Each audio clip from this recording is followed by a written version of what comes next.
po yung taong bahay, si Emil Carrion. Pero, nako, mga matitikas na general ang kasama ko ngayon. Kaya simulan na natin ang ating pagbate mula kay General Salazar, sir. Mahaba ito.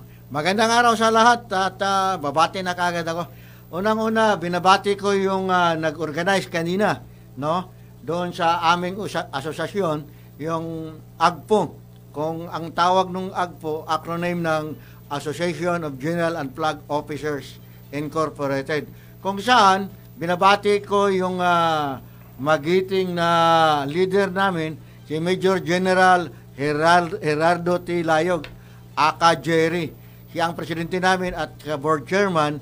At kasama niya doon si Admiral Edmonton, si General Crucero, si General Hongko, si General Ramonago, at iba pa. At of course, yung dating boss ko, nandun din isang trustee, si Lieutenant General Edelberto Adan. At maganda yung topic kanina na present.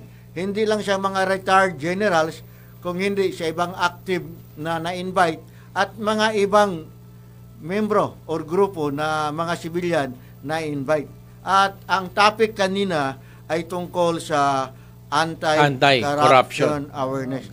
Sana marami pang ganon. At sana doon sa mga bagong henerasyon, yung dalawang bagong henerasyon na bumuto ng mas maraming bumuto nung last na eleksyon para makikita nila at maimpormahan ano ba yung tungkol doon yung sa tinatalakay about corruption and anti-corruption awareness.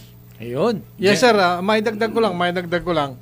Itong stage na ito, ang ginagawa ay awareness campaign. Awareness campaign.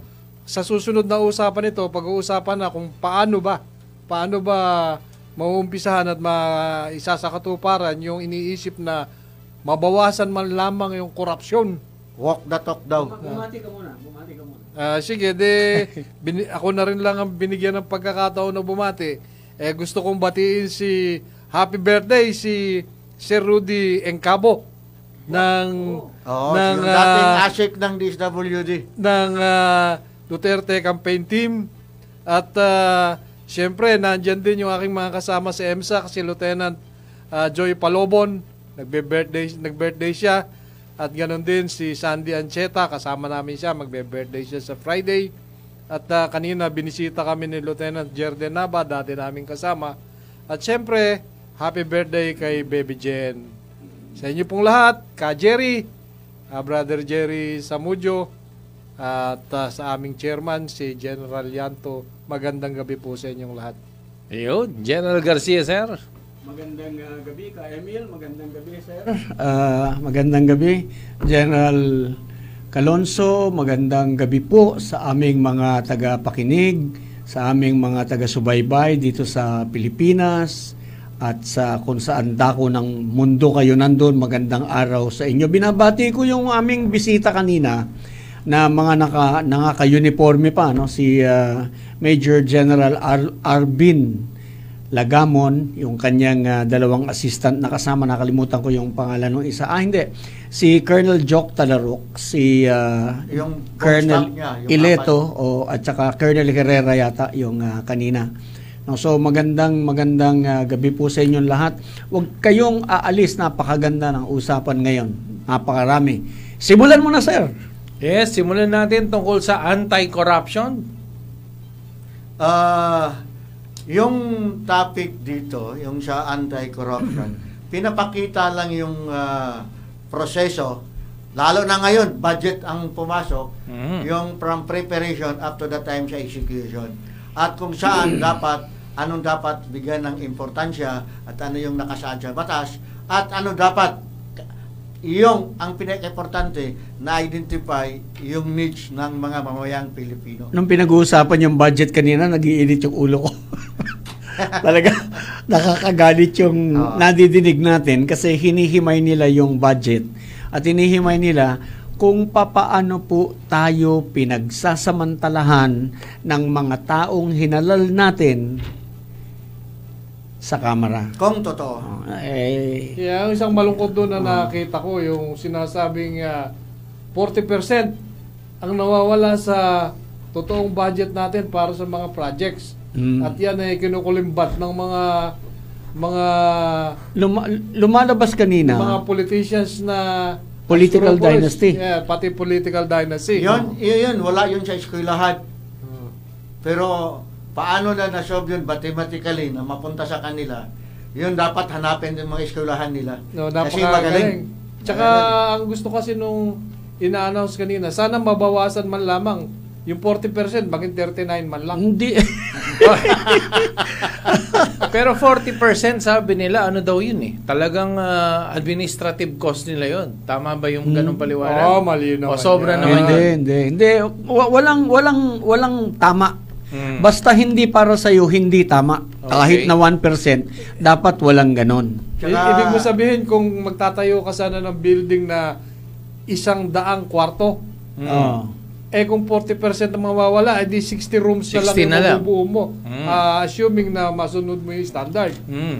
Pagka kinuha ng COA yan, pagka inaudit, bloated eh. tapos, Bloated, kaya kahit kunin nila yung 40, pwede mo pa rin mabuo yung project mo. Kaya lang, may mga kaltasan pa along the way na mauubos. Hanggang sa 5%, 5% retention meron pang kaltasan Hindi dapat po ganon. And kanina, ang naging suma total doon sa gawing huli, sabi nung isang nagsalita is, we want to change the system. We have to change the system para mabago natin ang culture of corruption.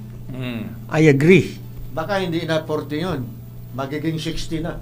Baliktad. So, dito ko nakikita, sabi nila, Parang mathematics, math is an exact science. Pero sa kanila, exact, sa atin hindi. Okay.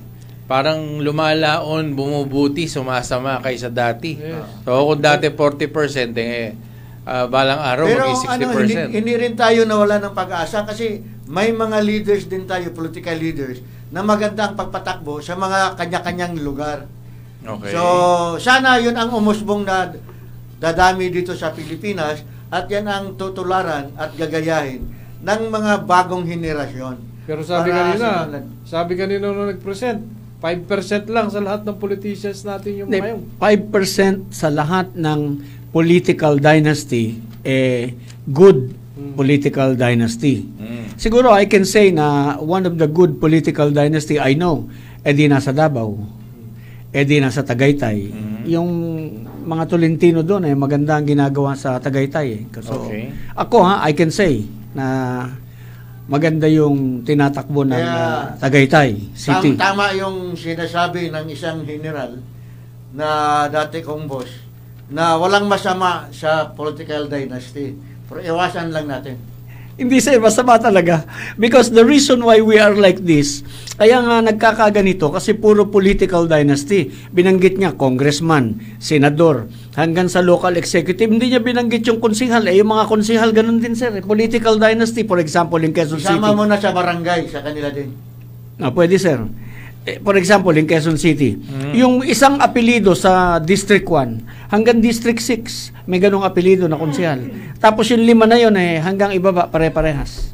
See? So, anong progreso? Kanya-kanya. Yung usapan niyan, kanya-kanya. Hindi na pinag-uusapan kung ano yung magiging progreso, kung ano yung para sa tao, kundi una muna yung para sa kanila. Para kay Eddie. Para kay Eddie. Kailan mo si Eddie? Oo naman, Eddie ako. yan. Eddie siya. Pero So, madalas sa mga nakakausap kong ganyan, ang sinasabi nila, gusto naming magsilbi ang aming pamilya para sa taong bayan. Yun ang palagi nilang sinasabi. Hindi totoo yun. Maniwala ka sa akin. Napakalayo nun sa katotohanan. Kasi kung yun ay totoo, dapat ang ganda ng Pilipinas. Sa presentation kanina nung nag-present, nung naghimay ng budget, independent body yun, ha? Hindi na tayo masyadong lalayo dyan lang sa tapat ng tapat ng Capitol Commons saka ng Inares Gym. Ilang taon, ilang buwan na ako dumadaan dyan, merong isang escalator dyan, hindi mapa-repair. Yan. Ano kaya ang sinyalis ng ganyan? Hindi ko alam kung kinokorap yung pamparepair o baka pinatayo na yung mga ganyang bagay, general, siguro yun ang ibig sabihin na kaya hindi bumubuti ang ating kalagayan. Kaya nga, hindi, sabi naman kanina, merong isang merong isang speaker doon na sinabi niya nga is we have to change the system if we want to change the culture of mawala yung corruption. I agree doon sa change the system. Sinabi na dapat tayo makialam. Dapat sila Pero hindi ako masyadong doon sa sinabi mo kanina na hindi lumalago. Lumalago ang utang ng natin. Oo. Kaya ngayon pala, ang utang ng bawat isang Pilipino kulang-kulang 150,000 bawat isa. Kung totoo yung computation, if the actual computation as of the present time. Pati yung ipinapanganak ngayon, may utang na, yun, lumalago. So, sana yung mga budget natin na pupunta sa tama, na yung mga pangangailangan ng tao, hindi ilang puro ayuda, yung infrastruktura, gaya ng health system at iba pa, nakikita ng mga tao. At hindi yung bigas, suportahan mo ng budget para masabing bumaba, pero yung production natin, hindi tumataas. Yan, sir. Somewhere along the line, we need to improve. We are all Filipinos here. So, maganda rin pakinggan yung mga sinasabi. Isang topic lang po yan, yung budget. At meron pang 3 topic na na-discuss kanina at magandang mga binanggit mo, sir. Binanggit mo yung services, sir, kanina. Kaya kanina gusto kong sabi sa akin, bet hindi ka nagsalita, sabi ko, kukontrahin ko yung mga nandun sa harapan. Kasi, ang inaantay ko, action plan. Ang daming pinag-usapan, ano ang gagawin natin? Sige. So, sabi nung una, yung isa, nag-propose siya, sabi niya, gusto namin people's initiative. Okay, so that's one. Pero yung doon muna tayo doon sa changing the system so that we are able to change the culture of corruption. Gusto kong tanungin, okay po ako dyan dahil yan din talaga ang gusto ko, yung changing the system. Pero anong system ang i-replace natin? Ano ang kapalit para magbago? Ang gusto lang pala niya, doon sa People's Initiative, correct me if I'm wrong, sir, dahil People's Initiative para makapag-propose ng batas against political dynasty. Okay, sabi ko, okay, that's good. Pero, sabi ko naman, sa loob-loob ko, that's too much work for little progress. Kasi ang gusto niya lang naman is 30,000 per district under the law. Tapos ang total nun is at least 2%. 2% of the total voting population. Pwede ka mag-propose through People's Initiative. Okay. Pero yung batas na ipopropose mo, hindi naman yun na yung batas. I-deliberate pa rin nung mga nasa Kongreso. Ay, sigurado ka bang makakalusot? Kung gusto mo na rin lang mag-People's Initiative, di palitan na natin ang Constitution. Bakit ba tayo natatakot na palitan natin ang ating saligang batas if that is the solution? Sabi nila, pagpapalitan mo yung saligang batas, ang iboboto natin, yung paring mga pakawala ng mga political dynasty. Anong gagawin natin? Titigil na tayo because malakas ang agos ng tubig sa ilog, hindi tayo makakatawid, we will stop. We need to cross the river. If we have to die trying, let's try, pero we will not stop because if that is the thing we need to do, that is the thing we need to do, kung yun yung solusyon. Tulad nung sinabi mo, sir, sa services. Pagka binago natin ang ating saligang batas, pwede pa rin naman tayong Democratic Republican, pero federal. Liitan mo yung mga units, independent units, who will take care of their own yung mga units nila. Di kanya-kanya, ang bilis ng serbisyo, ang bilis ng progreso. Yes. Tayo na lang yata yung ganito ang sistema, kaya ang bagal natin. Sa ating neighbors, hindi, tayo na lang yata ang ganito. See, so, we need to change. And then we realize, sinasabi nila, ang nag-frame ng Constitution, yung 1986 Constitutional Commission, maraming mali. Siguro hindi naman siguro natin masasabing mali. Kundi yung kanilang foresight hindi natin na-i-apply in accordance with how they planned it, in accordance to how they saw it. Tayo ang nagkamali, so hindi na bagay, palitan na natin. Kaya nga, kagaya ng nasa Constitution na ginawa noong 87 tungkol doon sa political dynasty.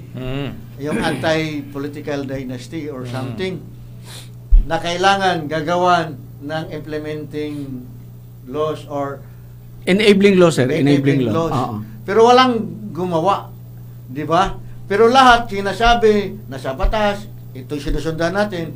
Pero yung isa sa mga pinaka-importante, walang bumalangkas, so walang nagrekomenda. Ngayong mga bagong pumasok, bakit kaya?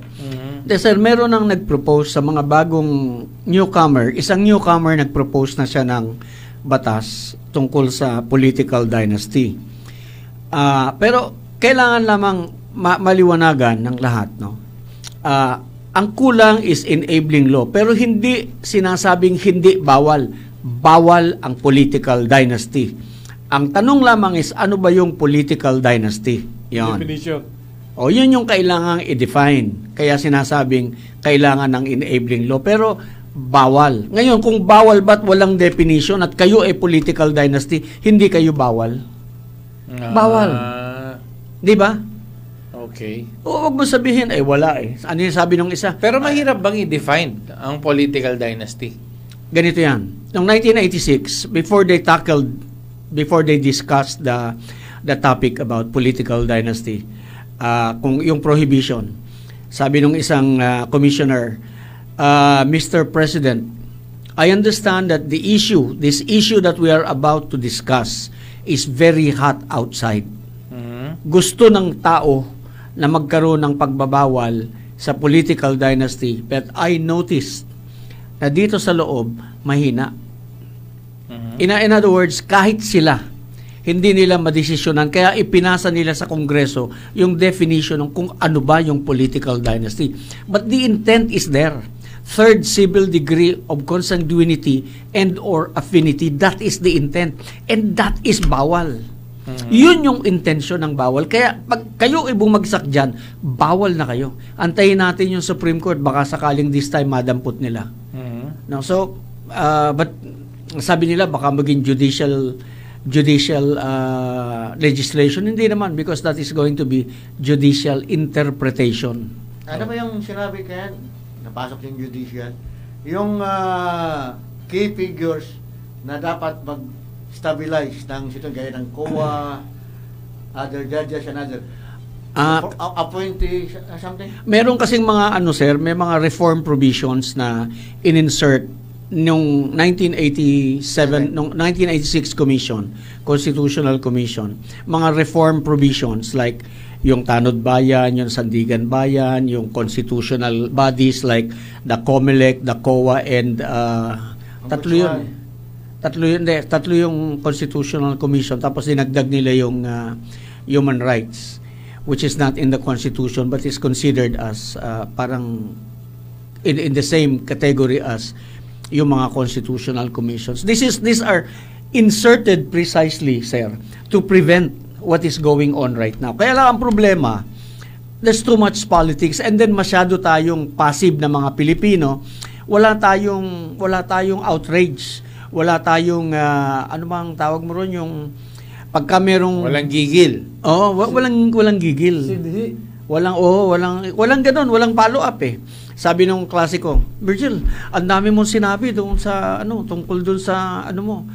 Pero nakakalungkot, no? Sabi niya ganoon. Walang kumikibo, walang pumick up, walang galaw. Pero sabi niya that should have been sufficient to kumbaga maging panimula ng mga pagbabago. Sabi niya ganoon. Bakit tayo? Yung culture natin we're like that. Parating na mention ni yung tungkol sa project na ang worth lang dito 11,000 yung catch eye, pagkatapos ng maaprobahan, hindi lang double, hindi lang triple, hindi lang quadruple. Siguro ma-check din yan, di ba? Nakapublish man yan actually sa ang mga project ng DPWH. Ano ba ang tawag doon? FISA ba tawag? Catch eye, oo. Kayo pong mga kababayan, yung merong ganyan. Pag nakita nyo yung umiilaw-ilaw sa gabi sa kalye, yung nakadikit. Ano ba yun? Basta yung catch eye. Catch eye. Ayan. Corruption po yan. So, yan po ay isa sa source ng corruption. Siguro kung open tayo, nandyan yan, ma-scroll. So yung iba ding mga taong alam nila ang pricing and everything, mako-correct. So, sana ma-improve din natin yung publication. Kasi nakapublish naman yan eh. Or wala lang tayong pakialam. Nakikialam lang tayo. Kaya may PhilJeps. Meron pang isa. Yung akala natin napakagandang idea, yung nilalagyan ng net yung gilid ng bundok. Ayun pala yung napakalaki ng source ng corruption din doon. Nung una talagang believe ako talagang to prevent erosion of the mountain, lalagyan nila ng net. Okay. If these are true, yung kaninang kinikwento, sinasabi, ini-explain, at may mga data, ito yung mga bagay-bagay na dapat baguhin. Kasi para sa Pilipinas dapat tayo ay hindi mayaman na bansa, iisahan pa natin yung kaban ng bayan. Paano tayo aasenso? Yes, oo. So, sayang kasi yung mga pera na yon napupunta sana yon sa sinasabi nating kakulangan ng mga classroom, kakulangan ng mga gamot sa hospital, kakulangan ng mga hospital, at iba pa para tamang serbisyo ang maibigay natin sa mga Pilipino. Kanina ipinresent yung budget education para sa bagong classrooms, para sa mga bagong school building. Ang laking pera. Pero taon-taon wala namang natatayo. Pagkatapos, yung taon-taon bago mag-opening ng classes, meron tayong ano tawag doon? Brigada Eskwela. Oo. Specific pa, pati ang pintura. Ang nangyayari, donated, pati yung manpower, pati yung ano, pero may pera pala, may budget pala para doon. In other words, kayong mga nagpupursige ng Brigada Eskwela, you're being used. Ibig sabihin, nagamit pala tayo, no? Nagamit tayo. So, ilang eskwelahan yung pinasok natin. Ilang eskwelahan yung nilinis natin, ilang eskwelahan yung... Ni-repair yung mga building. Ni-repair namin yung mga bubong, ni-repair namin yung mga sira. Kami ang gumawa. Kami rin nag-provide ng materials. Kami pa nagdala ng mga yero, ng mga ano. May budget pala yun. Ng tinapay, Hindi mo lang nagpa-thank you sa atin? Hindi ba tayo pinadala ng tinapay? Every year, nung nagsimula ako sa pagka-TV producer, nakikita ko yung mga brigada eskwela na yan. Yung pala, ganyan pala yung nangyayari sa budget. Ituloy po natin, yung pinag-uusapan natin kanina. Last week, meron tayong pinag-uusapan tungkol dito sa resulta ng COA audit sa Office ng Vice President. Pero bago ko ituloy yan, gusto ko munang batiin siyempre si Brother General Ike Atanasio, si Very Worshipful Arnel Pilapil ng Most Worshipful Roberto Q. Pagotan Masonic Lodge, at siyempre si Worshipful Brother General Pompeo Limbo, birthday niya kahapon. Happy birthday, sir. Happy birthday, sir na matigas na lalaki, Brother General Pompeo Limbo. Pati si Kuyang General Enrique Cuadra. Birthday din. Belated na lang. At saka anniversary yata. Sa quarter na ito. Happy birthday. Yes. Ituloy na natin. So, dun sa COA findings na pinapakinggan ko last week, sinasabi dun na for the last 3 years, outstanding yung rating ng OBP. Ng COA findings sa OBP. Ngayon, gusto kong itanong kay General Garcian last week, kaya lang hindi siya nakahabol. Ano ang implication nito doon sa tina-charge sa kanya na misuse of public funds? Actually, kung ako ang tatanungin mo, ang basa ko kasi doon sa impeachment na yan is only to derail this government. Kasi tingnan mo, so, nawala politically motivated. Yung focus na wala na. Hindi naman talaga nila alam naman nilang hindi talaga magpo-progress yung kanilang mga ebidensya. Fabricated nga yung iba, nakita naman natin, di ba? For example, katulad ni Colonel Grijaldo, di ba? So, alam nilang ganoon. Kaya sabi ko, bakit ba nila minadali nung first 3 years? Kaya ko lang yan ini-emphasize dahil sa ating mga kababayan, lalong-lalo na yung mga nakikinig at nanonood sa atin, gusto kong maintindihan nila na gano'n yung sitwasyon. Ano ang basehan? Kasi yung COA, binabanggit mo nga kanina, ito yung institusyon na may karapatang magsabi kung tama ba ang paggastos doon sa nakalaang pondo pondo ng bayan na nakalaan doon sa isang public office. Kung merong tiwali, Sila makakakita. sila magsasabi. Oo. Sila ang tatawag ng pansin. Hmm. Sila ang magkokol. Ang red flag silang nakakakita.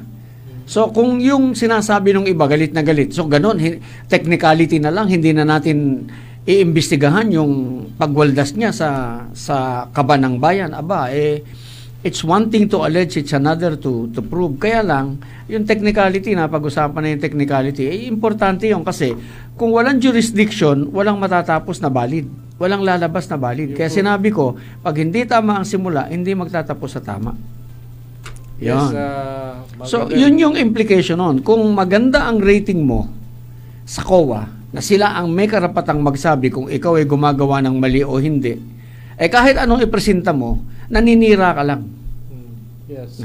Ganun yung So, para sa akin. Kababayan, Opinion lang yun opinion lang yun. bigyan nyo ng konting pansin itong mga ganitong bagay dahil ito ang makakatulong upang makapagbigay tayo ng tamang opinion. Ang ano naman kasi yung tungkol dun sa impeachment at saka whether true or not, it is something also to be proven. Kasi yung ibang mga tao naman ang sinasabi, kailangan ding magpaliwanag. Ang tanong lang doon, yung sabi nga, sa umpisa tama ba? Kasi kung hindi tama, ba't ako magpaliwanag? Or maybe the people who are neutral, who just want to listen, baka pag mapaliwanag ng taong ini-impeach, why not? Di ba? And then, dapat may mga kasunod. Kasi hindi lang naman dapat isang tao lang ang may confidential fund. Other people, meron nga isang tao ngayon, yun, nasa kongreso na ngayon, nung panahon niya, 125 million din yung hindi pa niya nakiklear na confidential fund niya. Pero ang lakas ng loob niyang magsalita. Ang dami niyang binayulate nung nandun siya sa pwesto, na pati yung sa judiciary, hindi niya sinunod. Pagkatapos, ang lakas niyang magsalita, mag-criticize, ito dapat iwasan. Kasi sa panahon na ito, na-polarize na tayo. Dahil pag nagsalita ka ng ganito, laban sa isa, Dito ka. Pag dito ka sa isa, dito ka sa kampo na to. Kawawa tayong mga Pilipino, kawawa ang mga kabataan. Kailangan natin itama. At ang kulturang tama, yun yung pagpairalin natin. Para aasensyo tayo at lahat tayo mamasyal na lang, maging turista. Maski doon tayo sa China mamasyal, sa Amerika pa, na-stricto na ngayon si President Trump, para makikita natin alin ba ang tama, alin hindi, at maganda, mag-enjoy na lang tayo sa biyaya ng mga liderato natin, ng political leaders natin, and other leaders, na maganda ang pagdala sa bansang Pilipinas para sa kabuti natin lahat. Huwag po kayong mag-alala. Pag yung impeachment hindi natuloy because mali ang simula, walang jurisdiction yung Senate, hindi naman po ibig sabihin nun kung may kasalanan si Vice President Sara, hindi na siya mananagot sa bayan. Pag wala na po siya sa pwesto, pwede nyo silang filean ng criminal complaint. May kulong pa. Ngayon sa impeachment, tanggal lang sa pwesto yan.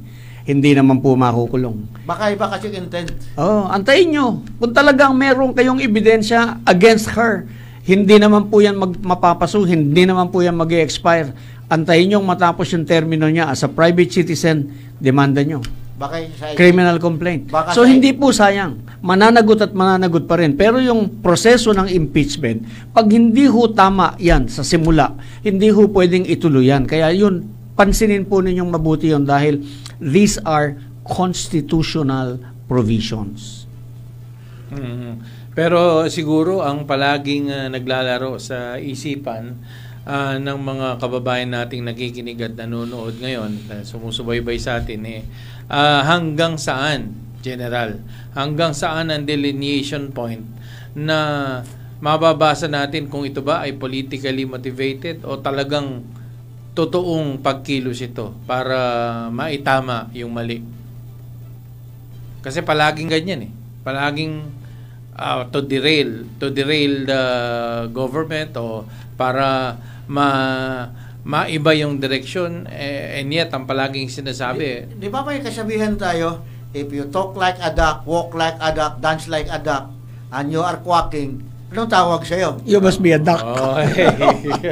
So, ganun lang yan. Makikita kasi, malalaman. Sa akin lang kasi, ang Pilipino, nakikialam lang sa mga ganito, lalo na yung mga marites. Sa akin lang, tingnan natin alin ang tama, alin ang sang-ayon sa batas. Kasi sabi nga doon sa training na nakuha namin, nasa serbisyo kami, yung conflict arises because of three things. Yes. Una, walang regulasyon. Tama. So, kaya may batas. Ngayon, kung may batas, binayolate with impunity. Ito ngayon yung problema. At ang pangatlo, yung batas na nagawa ay hindi nasasang-ayon sa gusto ng mga tao. Ano bang gusto ng tao ngayon? Mababa dapat ang presyo. Taasan ang kita. Magandang serbisyo.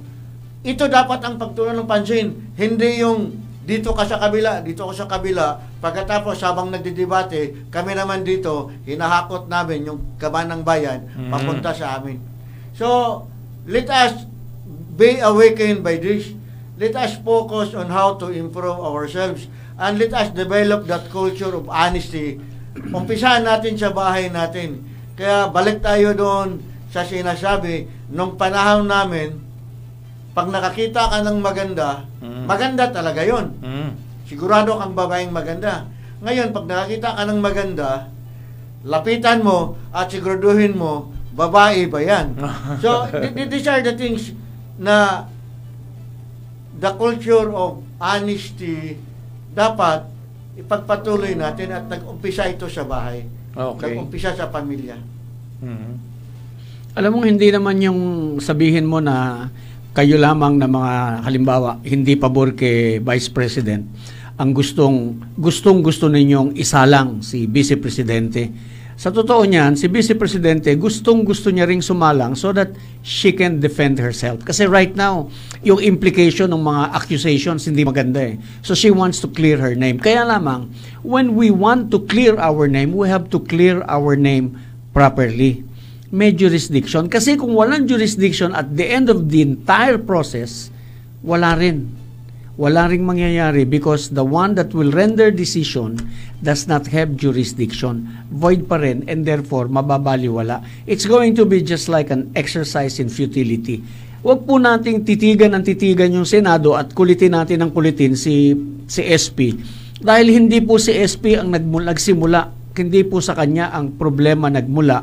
Nagmula po dun sa where the verified complaints handled in the first place from the very beginning. Kailangan kasi, di ba, merong immediately, yung mga ganon. Yan nasa batas ng House. Kung yung batas ng House, yung mga taga-House will not respect their own rules, silang may problema. Therefore, we cannot blame the Senate. Unang-una, ang tagal ng panahon, ang haba ng panahon, nandun sa kanila. Wala naman silang ginawa. Nung gahol na sa panahon, pinilit pa nila, dapat inantay na nila sa 20th. Di smooth sailing tayo. Walang problema. Ilang araw na lang, 28 yung sinasabi. Titingnan natin. So, at anong desisyon, basta lahat naangkop sa tamang batas. Yes, at dyan masusubukan kung sino yung mga nakaupo sa Kongreso ang totoong para sa bayan, totoong nagsisilbi sa bayan o pinagsisilbihan lang nila yung bulsa nila. Basta sipatin ninyo sino ba talaga ang makabayan. Hindi yung anak ng bayan, kundi yung makabayan. Na talagang para sa bayan. Yun, yung ganun ba? So, for the Republic sa akin lang, tuloy natin Pilipino, very unique tayo, mga Pilipino. Kanina naalala ko, sinabi pa ng isang speaker, yung last na speaker, it took Israel 40 years to reach the destination. Pero nakalimutan niya, it took thousands of years bago ang Israel nagiging bansa. Huwag nating antayin yung 1,000 or ilang libong taon. So, ilang henerasyon yun. Kaya ngayon, tayo magkaisa at huwag tayong magpadala at titingnan natin yung tama para sa atin at hindi dahil gusto lang natin magkapera. Yes. Or sa ambisyon na gusto natin yung power. General Calonzo, sir, yung may Maltese passport si Secretary Gibo, SND Secretary. Yun nga, nung naulinigan ko yung balita na yun, ako agad ay bilang isang ordinaryong mamamayan, nag-iisip ako at gusto ko itanong ngayon dito kay Attorney General Virgil Garcia. Ano ba ang implikasyon nito sa isang cabinet secretary kung meron siyang ibang passport? Meron siyang, tulad dito kay Secretary Gibo, yung Maltese passport. Ano ba ang implikasyon nito sana? Halimbawa, hindi si SND ang pinag-uusapan natin. Si Emil Carrion. Gawin natin si Emil Carrion, Secretary of Reserve Affairs. Okay. Ayan, ha? Cabinet rank. Level. Cabinet rank. level. Salary grade. Ano ba? Okay. Pag si Secretary Emil, meron dalawang passport, ibig sabihin may dual citizenship ka. Ngayon, kung may dual citizenship ka, ibig sabihin you have dual allegiance. Bawal yon. You cannot have double allegiance because hindi natin alam kung saan ka mas papanig doon in case na kailanganin yung loyalty mo to the flag. No? You cannot swear allegiance to two flags, isa lang. Yun yung implication ng ganon na kaya bawal yon. Ang requirement maliban dun sa 4 constitutional positions, and I'm referring to the President, the Vice President, the Senators, and the Congressman, yung House of pati yung party list nasa mababang kapulungan sa Kamara. Lahat sila, pati yung mga cabinet secretaries, pati nga official sundalo ng AFP, kailangan niya mga yan natural born Filipinos. Yes. From birth. And hindi nila nawala yung kanilang Philippine citizenship ever.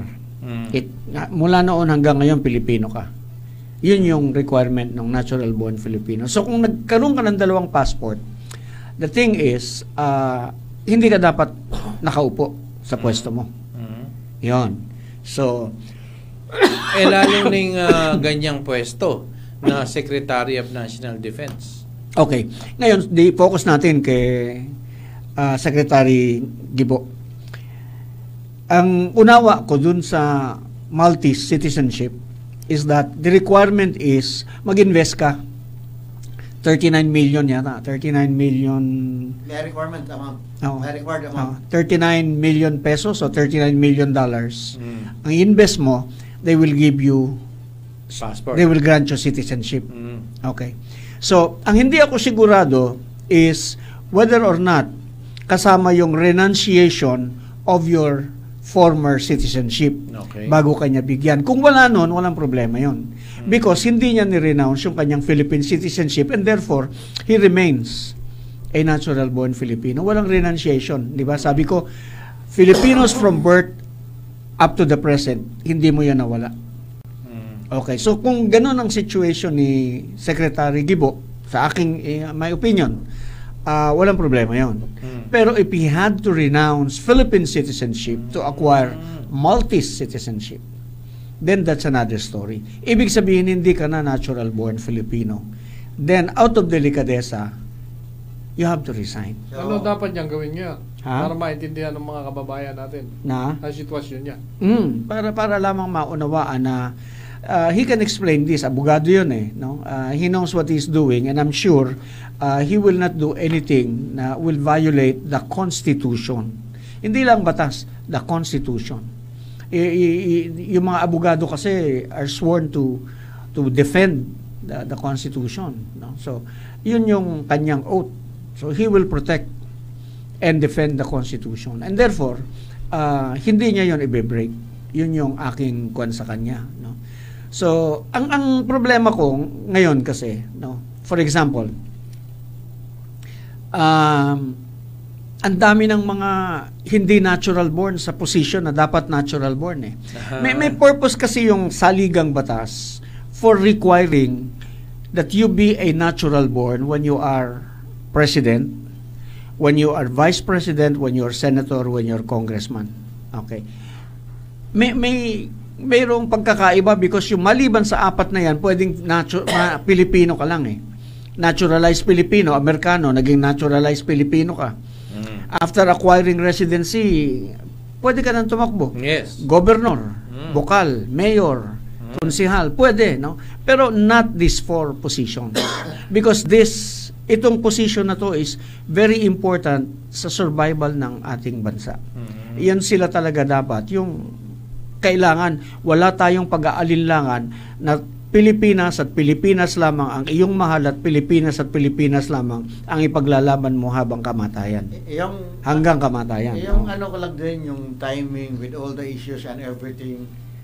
I do not know, yung timing siya, no? Yung lumabas yung issue tungkol doon sa may namatay sa California, tapos yung tungkol sa impeachment, tungkol sa ICC na issue, tapos biglang dumating itong kay Sergey po. Kaya sabi ko, actually, isa rin siya sa pwede, di ba?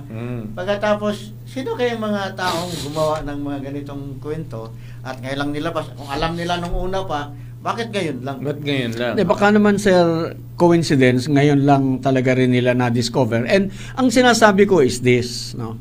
It's high time. Siguro wag na lang natin i-focus kay Secretary Gibo. Sana all. Oo. Okay, in other words, ngayon let us as people, tayo let us demand the president, the vice president, the senators and the congressmen, lahat sila, they should submit proof that they are natural born Filipinos. You know why they have to submit? Sila mismo, hindi ako na nag-a-allege, because it is a constitutional requirement and therefore the burden lies on you. You have to first prove that you are before you can. You know what I mean? You are a natural born Filipino before you can run for the presidency, for the vice presidency, senator, congressman. So you have to first prove you are before you can. So lahat yan, i-require na natin. Out of delicadeza, kung hindi ka, for example, sa Senate, merong mga nakaupo dyan, dapat hindi yung pinaupo, may question. Sir, teka muna. Diba? O kaya ikaw, merong question about me Then out of delicadeza, hindi muna ako uupo because merong question about my natural born status. Okay. And you know who I'm referring to. Dapat out of delicadeza, out of delicadeza. Meron ba? May wala nga eh. Yung iba, tahimik lang. Hindi ka dapat nag-assume. Okay? Meron pang isa. Oh. Hindi, kasabay na wala yung delikadesa, na wala na yung kalesa. Anak ng tinapay talaga. Hindi talaga. Dapat, out of delicadeza, wag na. Meron pang iba dyan. Wag na kayong tumakbo ulit. Meron pang iba dyan. Sa Senate, meron pang iba dyan, hindi natural born Filipino, wag nyo nang antayin. Sa susunod na eleksyon, pag nag-file kayo ng candidacy, papailan ko rin kayo. Yun, tama. Because you are not a natural born Filipino. Yan. So, ngayon, total na pag-uusapan, tingnan natin kung sino sa mga yan ang tutugon sa challenge, prove that you are. May magsimula lang na isa dyan. Tuloy-tuloy na natin lahat. Pakita natin, ako I comply. Pero delikadesa. Delikadesa. Anak ng tinapay, wala na kata. Okay. Hindi na nabibili sa panadirya ngayon. Okay, maraming siguradong nalaman ng ating mga nakikinig at nanonood ngayong gabi. At magandang gabi po sa mga miyembro po ng LTAP. Mukhang hindi umabot si Kalan Dumarquez, Luzon, Visayas, Mindanao. Mga miyembro ng LTAP, magandang gabi. Okay? Yes, gusto kong batiin muna yung tiga DND, si Undersecretary General Espino. At ang kasama niya si Colonel Tonying Calapis, nandiyan niya sa DND. Ano ba? Ako ba magpapaalam na? Yes po. Hindi ba kapatid yun? Hindi. Si Senior, Senior Yusek? Hindi. Hindi ba? Sir, magandang gabi, sir. Long see no time. Ako, magpapasalamat ako doon sa mga speakers kanina.